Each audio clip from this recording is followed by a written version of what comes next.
Informe para todos. Leonardo Kurchenko y 6 ciudadanos cuestionan y debaten el trabajo del diputado federal Marcos Aguilar.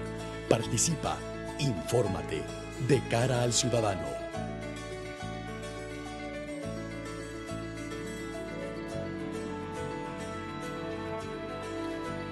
Señoras y señores, bienvenidos. Gracias por acompañarnos. Un enorme gusto estar con ustedes en este espacio de cara al ciudadano. Un espacio construido y pensado y diseñado para que el diputado federal por el PAN en Querétaro, Marcos Aguilar, comparta directamente con la ciudadanía proyectos, planes, preocupaciones y que responda a los cuestionamientos de representantes diversos de la sociedad civil.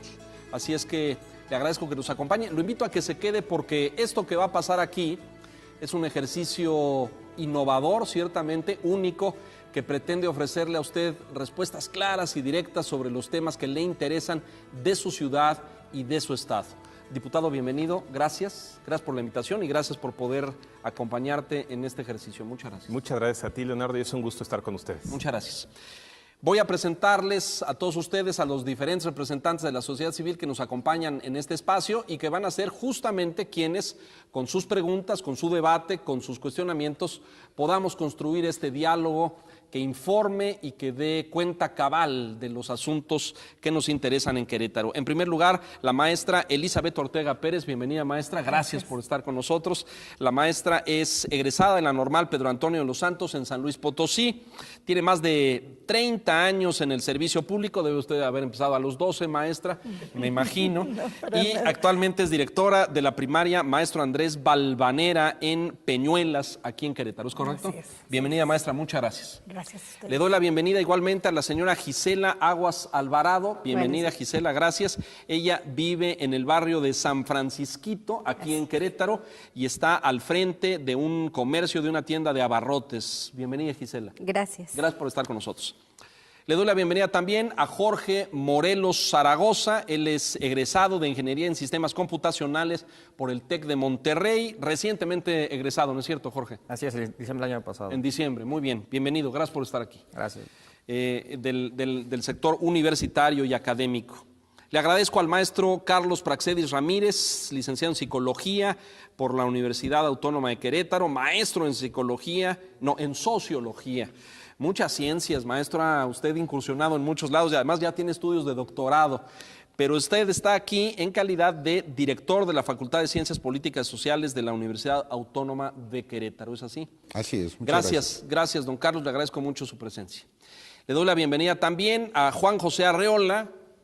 Te han de haber hecho muchas bromas de esas a lo largo de la vida, supongo. Un poquito, ¿eh? Y te sabes todas, supongo. Prácticamente. Y confabulario, bestiario, y todas las obras te las sabes. Todas me las sé. Una pluma casi, debemos decir, pues de la misma estatura que la del maestro Arreola. Muy amable, hombre.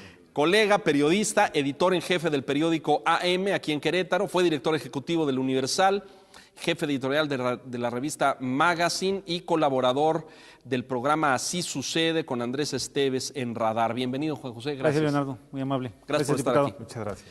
Y le doy la bienvenida finalmente a Mauricio Curi González, licenciado en Derecho, presidente del Consejo Directivo de Coparmex, aquí en Querétaro. Bienvenido, Mauricio. Además, con experiencia empresarial en tiendas de conveniencia por más de 20 años y en su momento presidente nacional de la Cámara, de la Canaco, aquí entre el 2006 y 2008. Bienvenido, Mauricio. Gracias, Leonardo. Muchas gracias. Bueno, la idea, Marcos, es que podamos sostener un diálogo abierto, plural, con todos estos representantes de la sociedad civil. Vamos a empezar, si les parece bien, con el tema de los repecos y del tema delicado sobre la reforma fiscal y lo que hoy los pequeños comerciantes y los comercios en todo México han tenido que pagar. Tu posición respecto a la reforma fiscal y cómo fue tu voto en la Cámara de Diputados. Absolutamente en contra. La reforma hacendaria propuesta por el presidente de la República y aprobada por el PRI y el PRD es una propuesta lacerante, es tóxica, que particularmente señala 4 aspectos que afectaron a la sociedad. El cambio del régimen de pequeños contribuyentes a régimen de incorporación fiscal, que en el caso de Querétaro afecta a más de 76,000 familias. Segundo, el incremento en el impuesto sobre la renta, que impacta a los contribuyentes que históricamente hemos cumplido con la obligación, del 32 al 35%. El incremento del 10 al 16%, del 11 al 16% el IVA en la zona fronteriza, y particularmente un punto que es poco difundido, pero que afectará a la economía del país, el endeudamiento del presidente de la República por 620.810 millones de pesos, que nos regresa a un escenario adverso que está afectando la economía de las familias. En contra de ello, absolutamente. Juan José, por favor. A mí me parece, no sé cómo lo ven ustedes, el problema de esta reforma, más allá del voto en contra que tuvo la gente del PAN, finalmente persiste, ¿no? No sé qué nos pueda platicar al ratito, pero uno de los graves problemas justamente es el asunto del cambio, de la transición de los viejos repecos, aquellos regímenes, al actual, que los obliga a una serie de actividades. Yo no sé si haya capacidad o no económica para cubrir los gastos, porque lo dejamos a veces en el asunto de si pueden comprar una computadora, de si pueden pagar o no un contador, que por cierto salen caros, ¿no? Pregúntenme a mí, ¿no? Me sale caro cada mes pagarle a mi querido contador. Más allá de esto, no sé si la política fiscal del gobierno federal haya acertado o no en su objetivo de ensanchar la base tributaria. A mí me parece que no, Yo creo que es un tema de debate. Don Carlos, ¿quiere usted aportar algo en este sentido? No, en este tema no. Gisela, usted es comerciante. Usted tiene un negocio en sus manos y se ha enfrentado a este nuevo régimen fiscal. ¿Qué ha implicado para usted esta nueva práctica en el pago de impuestos? Pues mira, Leonardo, yo creo que, bueno, en mi caso, como decía Marcos, de todas las personas que manejamos un negocio pequeño, porque en realidad pues las misceláneas es algo muy pequeño, no es una fuente de mucho ingreso. O sea, ¿por qué? Porque hay muchísima competencia con tiendas grandes, digámoslo así, las tiendas de conveniencia. Entonces es un ingreso poco. Y ahorita con esta reforma, que yo en lo personal no logro entender en qué se basa el gobierno federal para creer que con este cambio de un repeco a ahora un régimen de, bueno, lo nuevo, ¿no? Crea a ellos que nosotros, que somos muchísimos en el país, podamos, pues ahora sí, como levantar.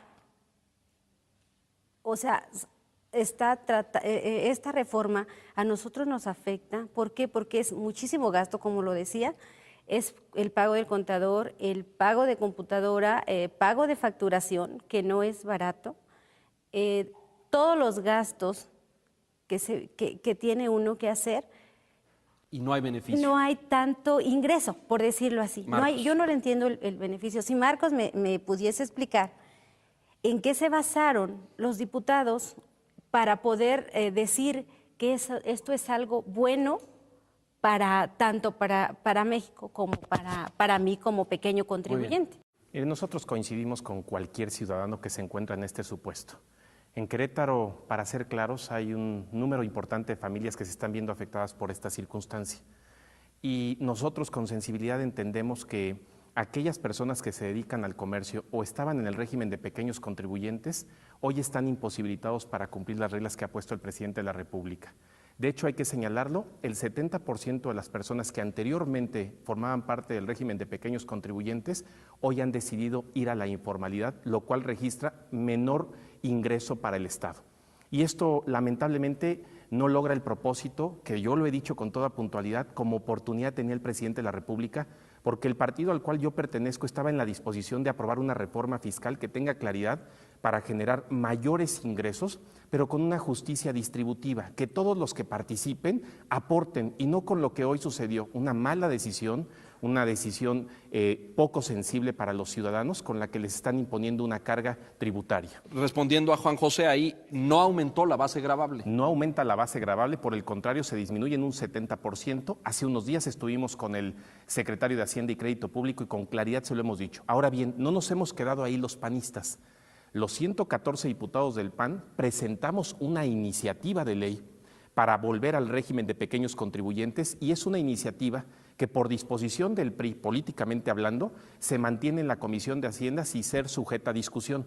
Es un tema que tiene que atenderse de cara a los ciudadanos y cuando el secretario de Hacienda sale a los medios de comunicación a decir que no habrá cambios, inmediatamente le impone un candado a sus diputados federales para que eso no transite. Nosotros no solamente votamos en contra, presentamos una acción de inconstitucionalidad ante la Suprema Corte de Justicia de la Nación que lamentablemente no dieron el respaldo, no prosperó. Segundo, además de ello, presentamos formatos para que cualquier ciudadano se amparara en contra de esta reforma fiscal. Y tercero, presentamos una iniciativa de ley que hoy debe ser discutida de cara a los mexicanos. Allá hay decenas de miles, se han presentado decenas de miles de amparos en contra de esto. Desde la experiencia empresarial, corporativa, ¿qué dicen los patrones en la Coparmex respecto a esto, Mauricio? Bueno, aquí desde un principio estuvimos en Coparmex totalmente en contra. Creemos que es una reforma que va contracíclica en un momento que necesitamos más inversión. Lo podemos ver como la inversión extranjera ha disminuido. Yo creo aquí nos hizo favor el diputado de mandarnos estos formatos para poder hacer nuestros amparos. Una gran cantidad de empresas se han amparado, tú lo acabas de comentar, cerca de 200,000. Pero aquí el problema es que no es solamente contra el empresario, es también contra los trabajadores. El momento que ya no te permiten tener una deducibilidad al 100% de lo que estás pagando en lo que se refiere a prestaciones, le pega fuertemente al trabajador. Aquí mi pregunta sería, Marcos, ¿y qué más está haciendo? Porque hemos tenido que el año pasado, inclusive aquí en Querétaro, tuvimos un crecimiento muy bajo. Querétaro, que notablemente se había visto que eran crecimientos altos, tuvieron del 1.6. ¿Qué más está haciendo allá? Digo, entiendo la parte de lo que se presentó ante las comisiones, pero ¿qué más? ¿Qué cabildeo estás haciendo con la parte del PRD, con la parte del PRI? ¿Cómo lo sientes? Y si tú crees que habiendo presión junto con las cámaras, junto con los sindicatos patronales, se pueda lograr algo. Mira, yo estoy convencido que hoy hay una oportunidad, Mauricio, para que tanto ciudadanos como representantes populares, dejando a un lado el tema partidista, nos concentremos en una forma de resolver la circunstancia que hoy se presenta. Está confirmado por números que el propio Consejo Coordinador Empresarial a nivel nacional ha planteado, que el efecto de la reforma hacendaria y fiscal es un efecto negativo tanto para la economía pequeña, de las micros, de las grandes y de los empresarios en todos los ámbitos, que hoy tenemos que dar paso atrás y regresar al régimen que anteriormente existía. Debo reconocer que tenía inconsistencias el régimen de pequeños contribuyentes y daba libertad para que muchos cumplieran pagando menos de lo que en términos de justicia debieran pagar.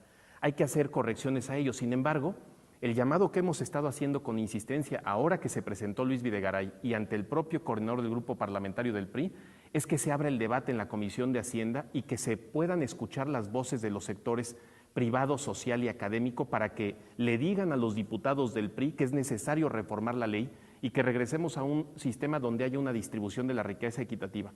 Las reglas impuestas por el presidente de la República a través de su bancada están afectando a nuestro país y estoy convencido que no es todo lo que va a pasar.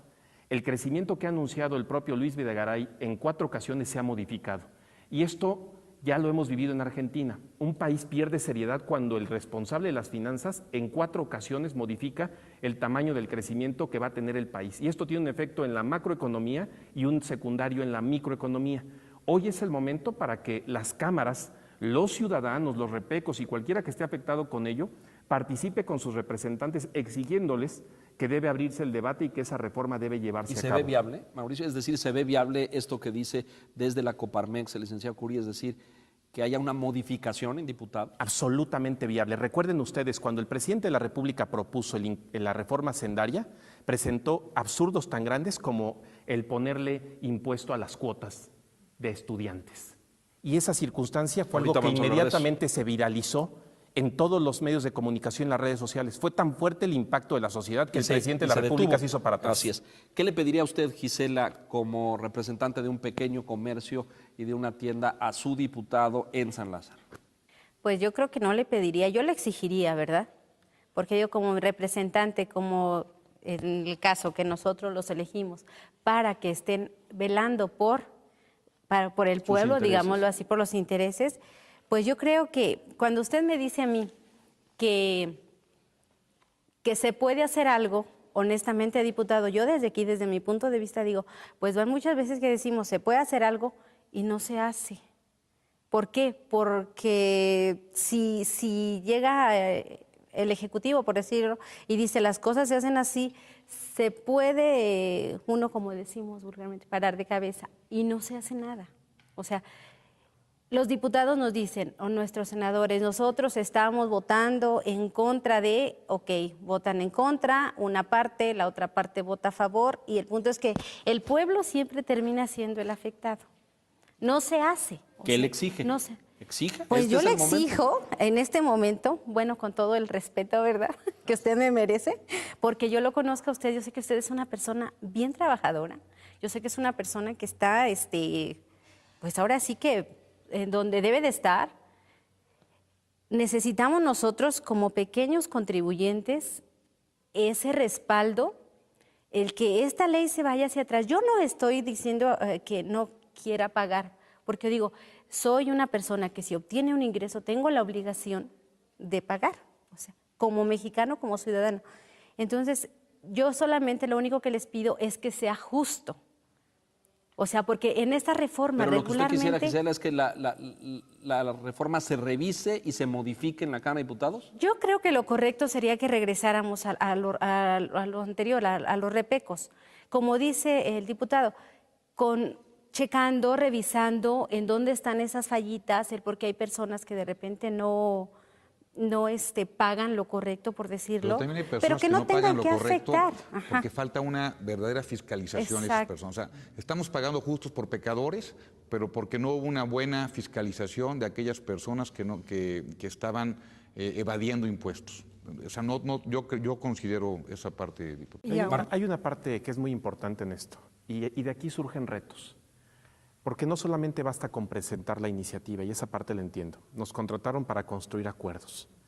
Y lo más sencillo es presentarla. Bajo un escenario que pueda poner en riesgo, presumiríamos, al Estado en sus finanzas. No es el caso. Yo me llevo ese compromiso y lo he hecho porque he defendido abierta y públicamente el tema de los repecos. Estoy convencido que es una alternativa que debe ser atendida de forma inmediata por el impacto que ha causado. Obviamente la llamada que hago es para que los ciudadanos no dejen en manos únicamente de los representantes un tema que les incumbe directamente.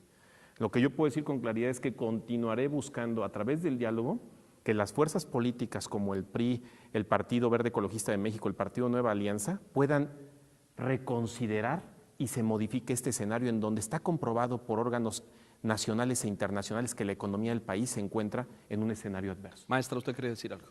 Sí, está visto y es muy claro que nosotros los de abajo estamos siendo golpeados. Pero ¿cómo hacernos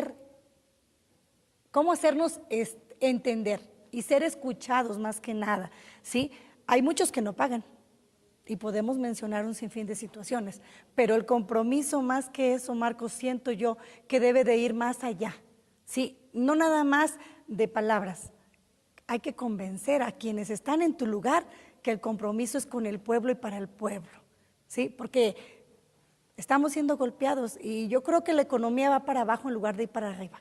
Entonces, te llevas un compromiso muy grande en este aspecto y todavía faltan aspectos más que tenemos que Otros puntualizar. varios. Muchos Miren, diría yo. déjenme Por favor. compartir algo. Yo entiendo muy bien lo que me dicen y lo veo desde casa. Ustedes lo saben, yo soy hijo de un taxista y mi familia se ha dedicado a esa actividad toda su vida. Los taxistas son repecos. La transformación de un modelo a otro lo veo en casa. No es algo ajeno a mi vida personal. Es un tema con el que he vivido toda mi existencia. Además de esto, la oportunidad que tengo de ser representante me ha sensibilizado con puntualidad y es un tema que yo no he soltado desde el primer momento en que quedó aprobada esa reforma y lo vine y lo dije. Hice consulta con los organismos empresariales, con las asociaciones y con los colegios. Fui el único diputado que hizo eso. Y una vez aprobado, he insistido en luchar para defender esta causa. Traten de comprender que necesitamos mucho más apoyo de la sociedad para lograrlo. El representante es un vehículo, un vínculo, pero no es el único que tiene en sus manos la respuesta. Necesitamos que ustedes se adhieran y que no tengan miedo a quienes son representantes, sino por el contrario, exigirles que den el resultado. Hay ahí 200,000 amparos construidos desde diversos sectores en toda la República Mexicana, que creo que serán un argumento poderoso para que la Cámara revise el tema, ¿no es cierto? Maestro, por favor. Dos comentarios. Me parece que compete al diputado legislar y buscar los acuerdos respectivos, pero tengo la impresión que el análisis puede ser muy reducido, Marcos. Sí, claro. O sea, tú me dices que van a poner en riesgo estas pequeñas empresas, pequeños negocios familiares, por una modificación de la ley, digamos, ¿no? Yo no sé si la mayor amenaza son las tiendas de autoservicio. Están desapareciendo farmacias, están apareciendo Oxxos, o sea, un montón de nuevas figuras que no solo están amenazando la vida económica de familias, están amenazando vida sociocultural de barrio, de colonias, de muchas partes. Y yo no veo que tengan posición al respecto. Entonces me parece que no es del todo adecuado reducir en una sola medida, por un lado. Y yo digo que el análisis, su política, como partido que quiere tener penetración social, va más allá de esto. Esto, por supuesto, es una buena pelea, habrá diferencias, pero no se agota. Y la segunda, pues es evidente que había poca contribución fiscal, había mucha evasión, eso es evidente. Tiene que ver con la forma, digamos, de capturar esa contribución, o hay un problema de no confianza en las instituciones. Tú vas al dentista y el dentista te dice, y no voy a decir nombres, ¿sí? Te dice, oye, ¿quiere con factura o sin factura? Bueno, prácticamente. Sin factura, por favor. ¿Pero por qué? Porque no sabemos en qué va a quedar esos impuestos. Entonces hay una poca confianza en instituciones. Por lo tanto, la corrupción sigue siendo un tema, la transparencia y rendición de cuentas sigue siendo un tema. Entonces no puede estar disociado de este conjunto de temas. Esa es mi opinión. Marcos. Por el contrario, me parece que está plenamente asociado. He atendido solamente al concepto de repeco, sin embargo, cuando hablamos de reforma fiscal, estamos hablando de todos los ingresos que puede tener el Estado. Hablamos de ingresos, hablamos de endeudamiento y hablamos de gasto público. En el caso particular, tenemos que decirlo con claridad, lo que entra y lo que sale. Cómo entra y cómo sale, y dentro, cómo se maneja. Y esto incluye estos conceptos de transparencia y rendición de cuentas que generen confianza y credibilidad en la población para participar con su contribución. Hoy nos hemos centrado en este aspecto porque el impacto en la sociedad mexicana es muy grande. Justamente deriva de una inercia que en nuestra opinión debió haberse planteado de otra manera. Sí podemos decir con claridad que hay efectos negativos de esta reforma fiscal que le están impactando a millones de familias, tanto desde el aspecto del pequeño contribuyente hasta el gran empresario. Y la disposición fiscal no solamente se refiere a los 4 puntos que yo planteé al principio, es mucho más amplia, y si entráramos al detalle de cada uno de estos aspectos, me parece que el resultado que se ha alcanzado no es el mejor. La muestra más clara es que la mayoría de las personas han decidido ir a la informalidad y este escenario es negativo para el país. La consecuencia inmediata es la que mencioné cuando Luis Videgaray anuncia el decrecimiento que tiene el país en materia económica y esa pérdida de confianza internacional genera que muchos de los que vienen a invertir al país ya no lo hagan porque observan en la palabra del representante del gobierno federal un escenario completamente distinto al que ha venido anunciando. Perdón, nada más la fuente de los datos de informalidad. ¿Cuál es la fuente? El propio INEGI. INEGI lo ha señalado, el 70%. ¿A partir de qué periodo? A partir del último periodo. No, ha habido trimestralmente. En el segundo trimestre del año, el número es de 70% de las personas que han ido a la informalidad. ¿Imputable a nueva ley? Absolutamente. Sí. Únicamente imputable a eso. Como consecuencia de eso. Juan Así José, es. ¿tú querías decir algo? Bueno, pero finalmente tiene razón Carlos, pero también hay otro elemento que está en juego, que es el asunto de la política. Cuando señalas el pasaje del señor Videgaray y que manda línea diciéndole a los diputados priistas que no voten, es una orden de partido. Yo no digo que el PRI tenga la culpa. Yo digo que la política mexicana ha priorizado las visiones partidistas por encima de la sociedad. Este ejemplo de Videgaray es muy claro. La pregunta es, ¿se puede cabildear? Pareciera ser que la respuesta es que no. Si la respuesta es que no, pareciera ser que no hay cambio, que no va a haber cambio. Y entonces se queda la situación en el mismo sentido. ¿Cómo hacer para que este país, la política cambie? ¿Cómo hacer, por ejemplo, pongo el caso de un diputado local, del buen amigo Braulio Guerra, recientemente, el fin de semana, se reunió con comerciantes y les dijo, vamos a hacer algo para enfrentar este cambio de régimen. Les prometió, bueno, no les prometió, estoy mintiendo, dijo que valdría la pena hacer una especie de despacho contable gratuito para los ex repecos a fin de que disminuyera ese gasto. Me parece poco, pero me da una señal de que a pesar del mandato partidista, hay quienes de ese partido no están de acuerdo. Pero bueno, ¿Cómo cambiar? ¿Cómo hacer que pase en realidad un cambio? Que se concrete, que se apruebe una modificación. Que se apruebe una modificación. Ya lo decíamos, ¿es viable? ¿Todavía se ve viable en lo que queda de esta legislatura? Absolutamente viable. Y tiene que ver con aprobar una legislación que nos regrese al modelo anterior con modificaciones para mejorar participación de los contribuyentes, que sea justa y equitativa y que le dé recursos al Estado para que haya infraestructura, haya educación, haya salud en el país. Sin duda alguna, este es uno de los temas más delicados y más candentes que preocupan más a la ciudadanía. Le hemos dedicado un capítulo de este espacio. Vamos a hacer una pausa, si me permiten todos ustedes, y regresamos enseguida a retomar este diálogo. Volvemos, gracias. Informe para todos. Leonardo Kurchenko y 6 ciudadanos cuestionan y debaten el trabajo del diputado federal Marcos Aguilar. Participa, infórmate, de cara al ciudadano. Marcos Aguilar. La movilidad hoy no es un derecho humano concebido en la Constitución. Urge que hagan algo con la movilidad en Querétaro. Que es caro, es tardado, no están en buenas condiciones. Es muy peligroso andar en bicicleta. Pero esta reforma es para todo México, para que Querétaro sea un lugar que transforme la capacidad de desplazamiento de las personas. Marcos Aguilar. Informe para todos. Marcos Aguilar. Participación ciudadana. Mi nieta nos platicó que a la escuela fue un diputado, un peloncito. Fuimos al Congreso, aprendimos muchas cosas. Genial. Creen que estamos del otro lado. Todavía tenemos fuerza y queremos participar. Jóvenes, niños y adultos mayores bien informados. Marcos Aguilar. Informe para todos. Marcos Aguilar. Los representantes debemos aprender a escuchar. Eso de la reforma hacendaria está muy mal. Si regresan los repecos sería fabuloso. Ya no sacan sus carros porque ya no tienen para la gas, muy buen, pura moto y eso.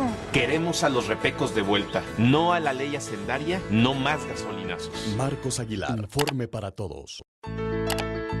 Informe para todos. Leonardo Kurchenko y 6 ciudadanos cuestionan y debaten el trabajo del diputado federal Marcos Aguilar. Participa, infórmate, de cara al ciudadano.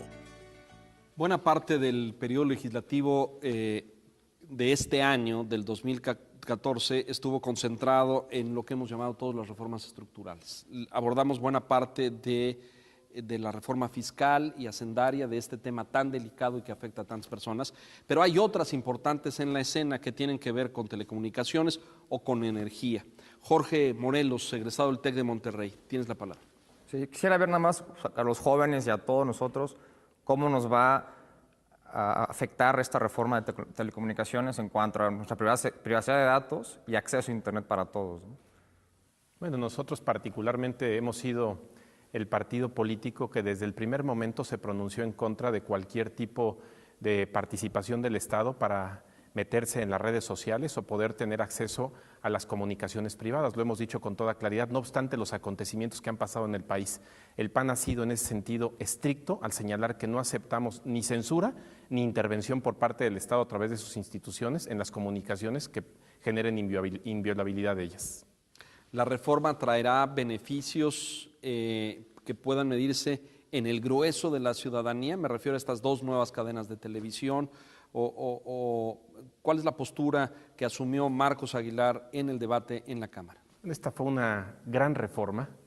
Yo soy integrante de la Comisión de Puntos Constitucionales y todas las reformas estructurales que implicaron reforma a los 65 artículos de la Constitución me tocó participar. En telecomunicaciones particularmente fui parte del grupo de negociación y tengo claro que ventajas como el ya no cobrar la larga distancia a partir de enero de 2015 es un beneficio directo para la población. El generar un esquema de nueva competencia entre las empresas que hoy existen en el Estado y que prestan servicios de telecomunicación va a contribuir sin duda alguna a mejorar esta circunstancia.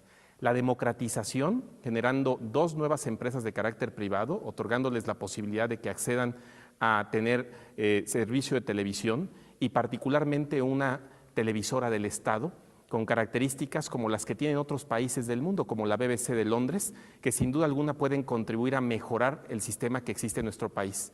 La infraestructura que las pequeñas empresas pueden hacer uso de ella a partir de esta reforma en telecomunicaciones respecto a las grandes empresas que antes era imposible que se llevara a cabo.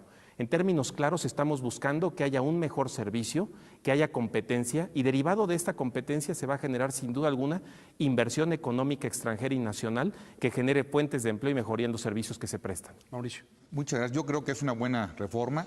Sin embargo, aquí yo tendría una pregunta. El hacer un canal de televisión gubernamental, ya vimos con muy malas experiencias que no son buenos empresarios la parte gubernamental. ¿No está ese riesgo, Marcos? Bueno, justamente es uno de los temas que se sometió a debate, incluso la tendencia de quien pueda estar al frente del poder para utilizarlo como un medio de difusión que electoralmente le favorezca al partido que representa.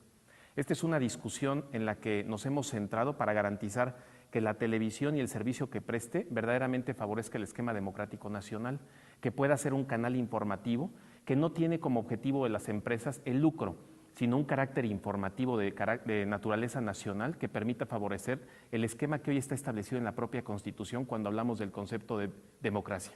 Un sistema de vida fundado en el constante mejoramiento político, económico y social. Y un vehículo para hacerlo es justamente un canal de televisión que sea del Estado. Las radios, las radios comunitarias, las radios universitarias, de repente que se quedan, o se han quedado, ¿no? De repente se han quedado olvidadas, no hay presupuestos, incluso represión. De hecho, no reconocidas. No reconocidas, incluso. Bueno, este es uno de los grandes temas de discusión, Juan José. Inclusive se ha señalado en muchos lugares que las radiocomunitarias han servido para que grupos civiles o guerrillas se comuniquen unos con otros. Nosotros estamos en el entendido de que este tipo de radio comunitaria debe regularse y regularizarse en el país, otorgándole incluso subsidio por parte del Estado para que presten un servicio que tenga un control y a diferencia de lo que hoy sucede, que justamente sirve como mecanismo de comunicación entre grupos guerrilleros en el país y esto sucede mucho en el sur de nuestra República Mexicana. Es un tema que ya ha sido atendido en la reforma y que ha quedado debidamente regulado para evitar que esta circunstancia se presente. El tema de movilidad, Jorge, es otra de las preocupaciones que tú traes. Pues quisiera ver en qué manera tú metes una iniciativa para mejorar la movilidad y que sea como un servicio para todos, ¿no? Para eliminar la segregación. ¿En qué manera va a ayudar eso a que todos tengamos acceso a una buena movilidad en nuestra ciudad? Es una gran reforma sin ingrediente partidista. Es una reforma que modifica 2 artículos de la Constitución, específicamente que el concepto de derecho a la movilidad sea un derecho humano para todos los mexicanos. Hoy, hay que decirlo, no hay políticas públicas que realice el Estado que favorezcan la pirámide de la movilidad y me refiero particularmente a los peatones, los vehículos no motorizados, el transporte público masivo y el transporte privado. La pirámide internacional nos dice que debiéramos atender primero al peatón y al último al transporte privado. En nuestro país está la inversa. Esta reforma que estoy proponiendo tiene un objetivo claro, el desplazamiento de las personas y sus bienes de un lugar a otro a través de estos elementos de la pirámide.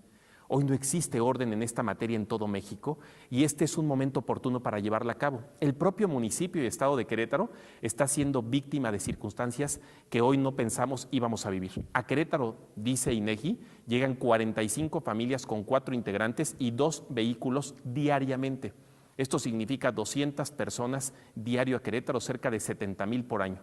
No hay capacidad instalada en nuestro estado para poder atender el problema de movilidad porque hoy cada día se viene colapsando y es una circunstancia que se vive en todo el país. Pero si nos vamos a las áreas rurales como Jalpan, en donde hay 70 comunidades, el problema es a la inversa. Lo que ahí sucede es que el vehículo de transporte público masivo no existe para atender a aquellas personas que viven en una comunidad y solamente tienen derecho a desplazarse una vez al día cuando ese vehículo de transporte llega. La movilidad es un tema que le garantiza desarrollo, progreso económico, sustentabilidad a un estado como el nuestro. Yo la he planteado bajo un esquema de accesibilidad, de sustentabilidad que le dé al país orden en un esquema que no existe. Ya ha sido aprobada por la Comisión de Puntos Constitucionales y en unos días estará pasando al Pleno con el acuerdo de todos los partidos políticos. Este es un gran acuerdo que hemos logrado desde la curul de Querétaro a favor de nuestro país. Ese era justamente el punto, ¿en qué fase se encuentra? ¿Ya pasó comisiones y va al Pleno? Ya pasó puntos constitucionales y está en el Pleno. De hecho, ya fue dada la publicidad y el compromiso es que en unas semanas, el compromiso que he hecho... ¿Todavía no está calendarizado en el Pleno? Todavía no. La idea es que la próxima semana pueda calendarizarse y pueda ser aprobada y esto daría paso a una transformación en el país que nos pondría a nivel de vanguardia. Movilidad como un derecho humano al que tiene acceso un ciudadano de este país sin importar su estatus económico. No veo mayor debate en la Cámara para que pueda pasar. Maestro, por favor. ¿No sería contradictorio esta posición? Estoy de acuerdo con la jerarquía y ciertamente los parámetros internacionales son así. Y hay muchos ejemplos al respecto, pero ¿no es contradictorio con tu oposición a una alternativa de conexión de Querétaro con la Ciudad de México, que es el tren rápido? Entiendo que peleas afectaciones posibles, pero en la lógica básica, de alguna manera, pues estamos en una propuesta que parece que nos va a evitar todo lo que no queremos que suceda. Yo agradezco esta pregunta. Yo estoy a favor de la construcción del proyecto de tren y felicito al presidente de la República por esa decisión de promover nuevamente el desarrollo ferroviario del país. En lo que me he opuesto, y lo hago con sustento técnico, es en la construcción de la estación del tren en la zona de Calesa. Antes de hacer cualquier pronunciamiento, en una reunión que sostuve con el subsecretario Carlos Almada, de frente le pidió al presidente del Colegio de Ingenieros que elaborara un dictamen de impacto vial y urbano sobre el proyecto que hoy está en la Secretaría de Hacienda y Crédito Público. El resultado de ese dictamen es que no es viable construir una estación del tren en esa zona porque va a colapsar. El tren va a traer consigo 22.500 personas diariamente, 800 cada 30 minutos. No hay capacidad porque esa zona de Calesa es una zona que ya está consolidada en términos de infraestructura. Y lo que hemos venido diciendo es que si técnicamente es viable, que se haga la obra. Yo no puedo hacer un pronunciamiento técnico. Lo que sí puedo decir es que después de los anuncios que he venido señalando, el gobierno estatal y municipal de Querétaro reaccionaron negativamente, manipulando a algunos líderes de cámaras empresariales en Querétaro para que salieran a dar una postura en contrario. Nadie lo ha hecho con un dictamen técnico. Incluso se atrevieron a anunciar obras de mitigación, cuando yo lo he señalado. Si el secretario de Comunicaciones vino a Querétaro a comprometerse a incluir 1.200 millones por parte del presidente de la República en el presupuesto de egresos, esta semana pasada lo hemos recibido y en el presupuesto de egresos no hay un solo centavo para ello, lo cual revela la mentira y revela que el proyecto de mitigación que se plantea debió haberse incluido desde el principio en términos de planeación. Mi preocupación ¿fueron irresponsables? Absolutamente irresponsables. ¿Y por qué lo hicieron sabiendo que no era viable o no tienen esas obras de mitificación? No veo la ventaja política de hacerlo. ¿Cuál sería la racionalidad para entender lo que está sucediendo? Es la misma pregunta que yo le he venido haciendo al secretario de Comunicaciones, al gobernador y al presidente municipal. Si técnicamente fuera viable, yo lo estaría respaldando. En macro, yo apoyo el tren, no apoyo la estación del tren porque no tiene sustento técnico. De las 800 páginas que integra el expediente, en 3 páginas está agregado el fundamento por el cual desean colocarla en ese espacio. Tenemos ya los resultados técnicos que acreditan que ese espacio no puede atender la viabilidad para que ahí se coloque una estación. La afectación sería para todo nuestro estado y para nuestro municipio porque vamos a colapsar la zona de Bernardo Quintana. Cualquiera que nos escucha sabe cómo se encuentra esa avenida. No es un tema partidista, hay que aclararlo. Es un tema a favor de Querétaro. A favor del tren y a favor de la conectividad, como decía el maestro, pero en contra de que la estación esté ahí. Es decir, que la estación la pongan en otro sitio. En cualquier otro sitio que técnicamente sea viable. Esto te refleja que todo este asunto de la movilidad no está entendido. Las instancias gubernamentales no tienen entendido, no importa qué partido sean, no tienen entendido que efectivamente el tren de alta velocidad vendría a favorecer a la movilidad, pero su mala planificación la va a echar a perder.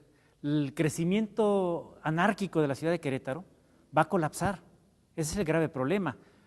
Hoy el planteamiento de la movilidad, que justamente coloca en primer lugar el peatón, en Querétaro es al revés. La principal carga de obra es para la movilidad de los automóviles.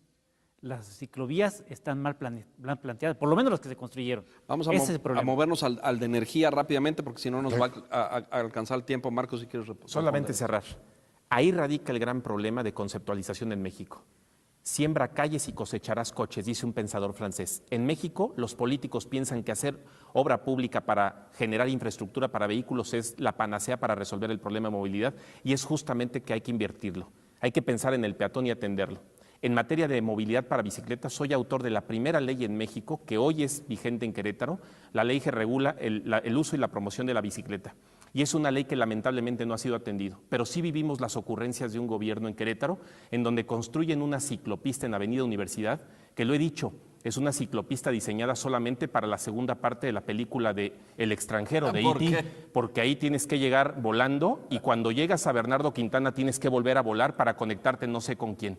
Así de grave, y esa obra costó 220 millones de pesos, que a cualquier gobierno que se le hubieran otorgado hubiera generado infraestructura por más de 60 kilómetros de ciclopistas y hubieran resuelto una problemática en esa materia. Hay que ser ciclista profesional para esa ciclovía. Absolutamente, y saber volar. Por favor, el tema de la reforma energética.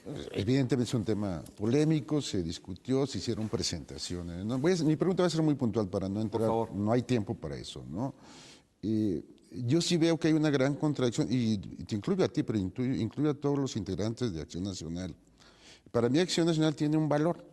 Haríamos cuestión histórica y hay matices, pero en general creo que la bondad que representó y enarboló procesos democráticos en un sistema que los inhibía de manera sustantiva. Yo creo que fue creciendo y fue una gran bandera y creo que mantienen cuando menos amplios sectores del PAN esta preocupación. Yo no entiendo por qué se opone a una consulta sobre lo que se decidió y aún ahora lo enarbola a la izquierda, cuando me parece que quien lo debe enarbolar es la derecha. La consulta sobre la reforma. Exactamente. Y yo veo ahí sí una negativa total, completa de Acción Nacional, que me parece que es totalmente contradictoria a su tradición democrática. Podríamos discutir tiempos, modos, maneras, pero yo no le doy sentido. O sea, ya ganamos y ganamos bien ganado, donde se debía definir, en los cabildeos en las cámaras, con las presentaciones respectivas, pero que no le pidamos la opinión a la gente. Marcos. Aquí me permiten rapidísimo, sí, claro. Me coincido que para eso están los diputados. O sea, yo creo que los diputados son los representantes del pueblo, hay 500 diputados, sino para qué los queremos. Ya los pusimos ahí y yo voy totalmente en contra de las consultas populares, inclusive la que estuve en contra de la que hizo el PAN, pidiendo sobre lo que se refiere al salario mínimo. Creo que eso es una responsabilidad que deben de tomar solamente los Tú estás en contra, Mauricio, de consultarle a la ciudadanía. Totalmente en cualquiera de los casos. Sí, en cualquiera de los casos, porque creo que son posturas divergentes. Para eso están los diputados. Por eso. Lo más preciso, y la consulta no es de cualquier tema, son temas cruciales para la vida del país. Ahí son legítimos. Pero pueden ser muy manipulables, ¿no? Al fin y al cabo, también las consultas son muy manipulables. Eso es otro cantar, pero justamente está en la ley. Tenemos derecho a la consulta. Exactamente. La ciudadanía tiene el derecho. Marcos, por favor. Miren, en las reformas que hemos llevado a cabo en el país, un aspecto importante es ofrecer nuevos vehículos que favorezcan la democracia. Y la consulta popular para nosotros lo es. Es una propuesta que se ha generado desde el Partido de la Revolución Democrática a través del diputado Silvano Aureoles, que fue sujeta de discusión y que se centró particularmente en un procedimiento en donde se pueden formular preguntas a la población el día de la elección que se celebre constitucionalmente. Se establecieron 5 fracciones en las que se determina que sean aspectos trascendentales los que pueden ser sujetos de consulta pública y otros en los que se impide llevar a cabo una consulta a la población, como los temas electorales, los temas relacionados con los impuestos. A título personal, estoy convencido que esta herramienta puede servirle al ciudadano para manifestar respecto a una circunstancia que se presenta, porque el derecho no se otorga solamente a los partidos políticos, se le otorga al presidente de la República, a las organizaciones, incluso al ciudadano común y corriente si logra alcanzar 1.700.000 firmas. Es un instrumento.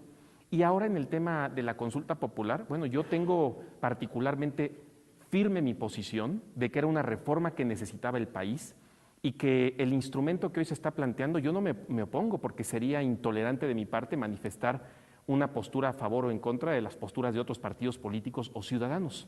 Si uno propone el salario mínimo, otro la reforma energética y otro más propone el salario, la eliminación de plurinominales, será en una segunda etapa del procedimiento la Suprema Corte de Justicia de la Nación la que determine si no va en contra de esos 5 fracciones. Si pasan ese filtro, entonces iremos al día de la elección para que la población se manifieste. Si el 20% de los mexicanos o debajo de ellos vota a favor de ella, tendrá que ser sujeta de discusión, pero no es vinculatoria. Si es más del 40%, entonces no solamente tendrá que discutirse, sino que tendrá que ir en el sentido de la pregunta. Yo les digo con toda puntualidad que no debemos, bajo ninguna circunstancia, generar un escenario de intolerancia. Todas las voces deben de escucharse y este es un vehículo para que los ciudadanos... ¿A favor de la consulta? Absolutamente. Los pluris, el salario y también la de la reforma. ¿Todas? Bueno, los pluris hay que decirlo con claridad. El PRI le está mintiendo a la población, lo está manipulando. Soy el único diputado de los 500 que subió a la tribuna y hay constancia de ello en las redes sociales, a pedirle a los diputados que generáramos una nueva composición del Congreso y no centrarnos solamente en decir eliminar plurinominales, porque eso sería absolutamente irresponsable. Cuando hablo de una nueva composición del Congreso, para mí está agotado el modelo propuesto en el 77, modificado en el 86 en diputados y creado en el 93 en senadores. Hoy lo que digo es que tenemos que explorar un nuevo mecanismo que nos garantice que quienes están en esas cámaras verdaderamente representan a la sociedad. Hice la propuesta y el PRI un solo voto no me dio para que en la reforma política se lograra consolidar. Hoy ellos tienen el derecho a hacerlo. Veamos qué dice la Suprema Corte de Justicia de la Nación en primer término. Y segundo, si eso sucede, estoy a favor de la eliminación de la figura de los representantes plurinominales. ¿Todos? Porque ellos proponen quitar 100, no, hay 200. Yo propongo eliminar a los 200 plurinominales y a los 32 senadores. Y en el caso de la dejar Cámara de el Diputados, Congreso de los 300 y el Senado de agregando una nueva figura que es la primera minoría en la Cámara de Correcto. Diputados, para que sea un símil de la Cámara de Senadores. Obviamente en la Cámara de Senadores hay un rompimiento del pacto federal porque no hay equilibrio al momento que ingresan los diputados plurinominales. A esos hay que eliminarlos desde el 93 y hoy en Cámara de Diputados lo que yo busco es que cualquiera que sea diputado haya salido al encuentro con el ciudadano. En senadores, la primera minoría tiene el acceso a la campaña y asume compromisos. En diputados, no. Y tristemente, porque la experiencia la vivo, quienes gobiernan la Cámara de Diputados son los de representación proporcional. Esa parte no puede suceder porque el que le da los votos para que estén en ese espacio soy yo. Y lo digo con claridad, siendo diputado de un partido donde de 114, 62 son plurinominales y 52 somos de mayoría, tuve el valor para cumplir la palabra y presentar la propuesta y ahí está de cara a los mexicanos. Por supuesto voy a seguir insistiendo, cuando me preguntan sobre eso, yo mismo les firmo un papel para que la consulta se lleve a cabo. Una pregunta, Marco, nada más rapidísimo. En la pregunta que hizo el maestro, yo veo muy técnica la parte de la reforma energética. Veo algo tan técnico que yo considero que para eso están los diputados. ¿Tú consideras que se debería de abrir hacia la reforma energética una consulta popular? Absolutamente sí. De cara a la sociedad tiene el derecho a saber Pero qué algo decisión tan tomaron técnico, sus yo lo diputados. vería Absolutamente un poco... sí. Este es un tema de comunicar. Mira, hay tantos problemas en materia de comunicación en el Congreso que la Cámara de Senadores sale a decir nosotros aprobamos esto. La de Diputados sale a decir nosotros aprobamos esto cuando es un órgano bicameral y que para que algo sea ley tiene que aprobarse por las dos. Tenemos que modificar sustancialmente eso. Por supuesto que hay que consultar a la gente. El eje rector del trabajo de un diputado y un senador son los ciudadanos. Y los ciudadanos deben de alcanzar el mayor nivel de derechos para conocer cada decisión que toma en función de su responsabilidad a favor o en contra de los mexicanos. Se nos va a acabar el tiempo y les voy a pedir que hagan unas conclusiones muy breves, de 30 segundos cada uno. Tu partido, lo hemos visto dividido, confrontado, unos diputados que bailan ahí con unas señoritas en unas playas de la ciudad. El tema de los moches que se ha argumentado repetidamente, el liderazgo panista en la Cámara de Diputados exigiendo porcentajes y comisiones a partir de presupuestos que se entregan a municipios. ¿Cuál es tu postura en este sentido y qué tienes que decir al respecto? La primera, en el tema del evento en Puerto Vallarta, no acudí a ese evento. ¿No te invitaron? No fui invitado. No fue requerido. No fui invitado y no acudí a ese evento. Y ya no nos metemos en el si hubiera sido invitado, ¿verdad? No hubiera asistido. Bien. Estoy convencido de ello. Tengo convicción sobre lo que realizo. ¿Qué opinas de los que fueron? No hago ningún tipo de valoración sobre sus conductas personales. Yo puedo hacer pronunciamientos sobre su comportamiento político. El personal, bajo ninguna circunstancia me atrevería a juzgarlo. No soy quien para hacerlo. La sociedad lo ha visto, lo ha juzgado y que ellos determinen. En mi caso particular, puedo decir políticamente lo que cada uno de esos personajes ha hecho y me parece que ha sido significativo para el país. Los moches. Los moches ha sido con toda claridad una estrategia mediática para denostar y descalificar a un político que durante años ha venido trabajando por la transparencia y la rendición de cuentas. En todo México no ha habido una sola persona que denuncie a Marcos Aguilar ante un órgano ministerial para determinar que yo sea responsable. Y esto es muy importante. Yo tengo derecho a la verdad y a la justicia. Lo dice la Constitución.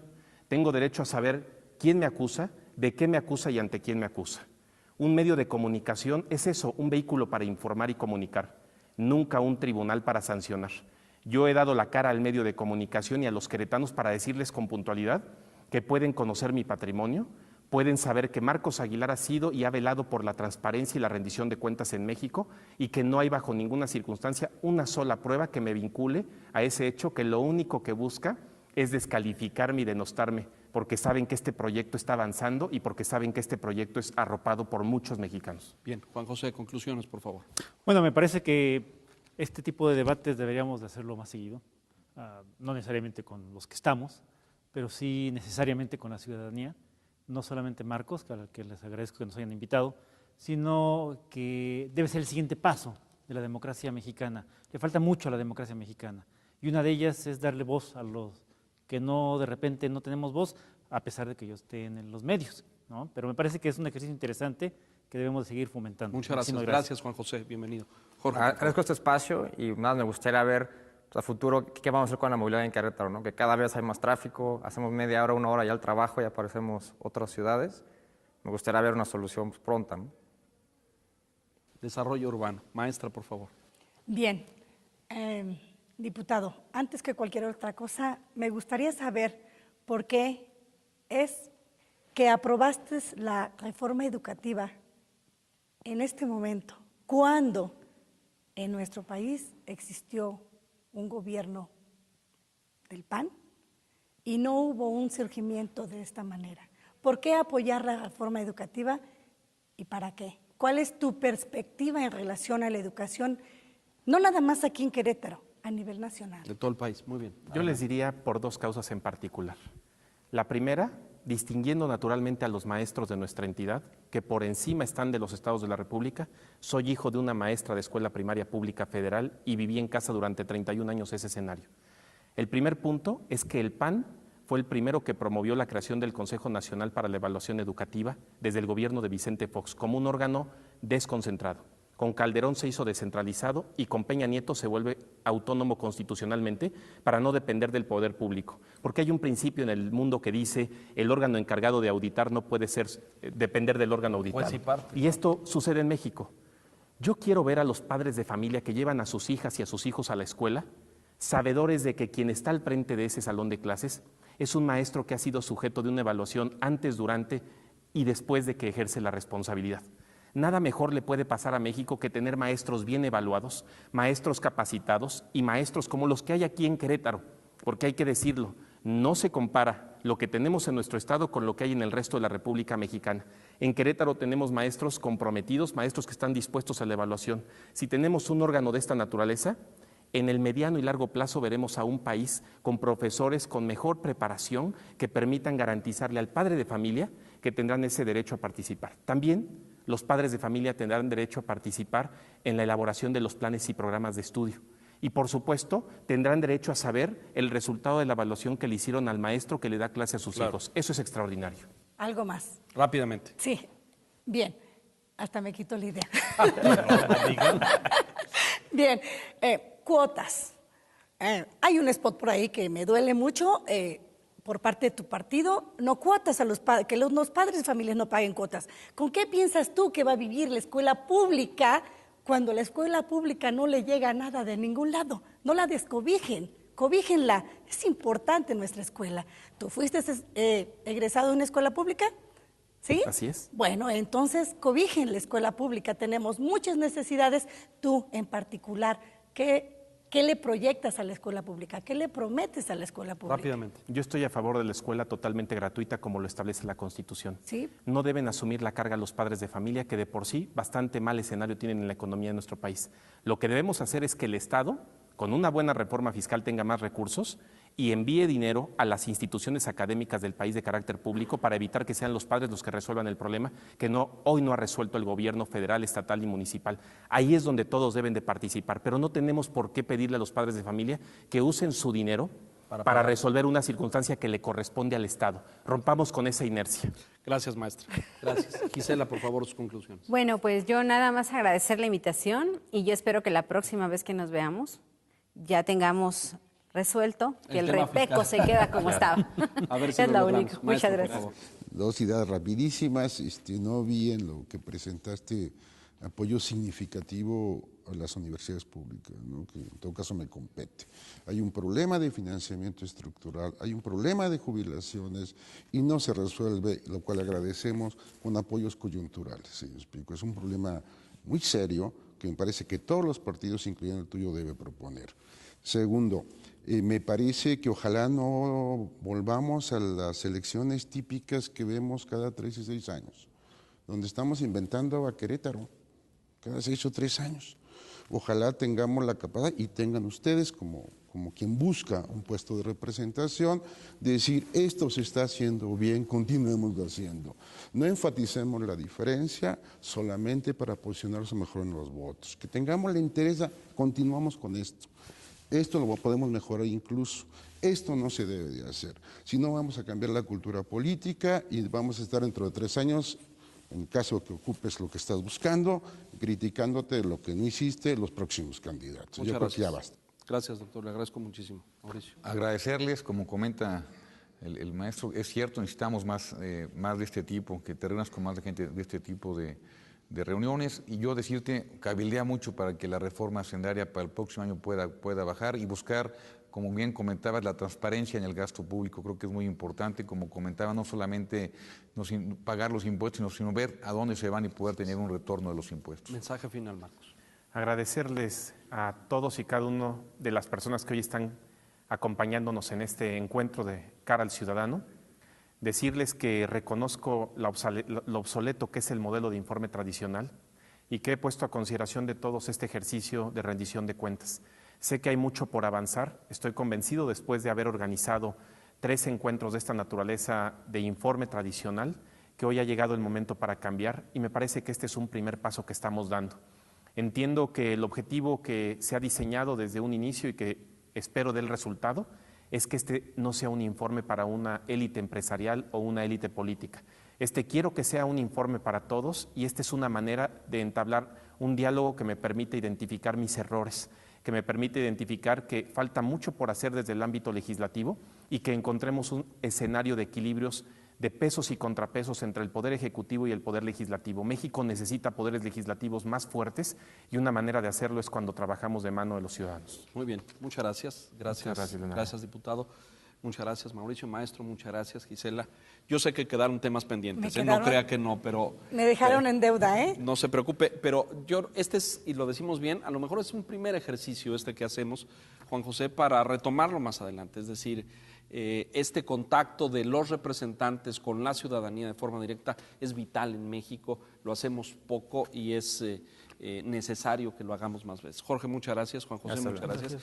Y sobre todo, gracias a usted por haber seguido con atención este esfuerzo. Es, insisto, una primera práctica, un primer ejercicio. Vamos a ver si tenemos la oportunidad de repetirlo y de escuchar más voces y más puntos de vista. Hasta entonces, soy Leonardo Kurchenko. Muchas gracias.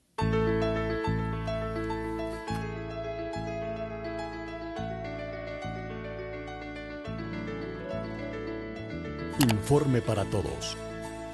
Leonardo Kurchenko y 6 ciudadanos cuestionan y debaten el trabajo del diputado federal Marcos Aguilar. Participa, infórmate, de cara al ciudadano.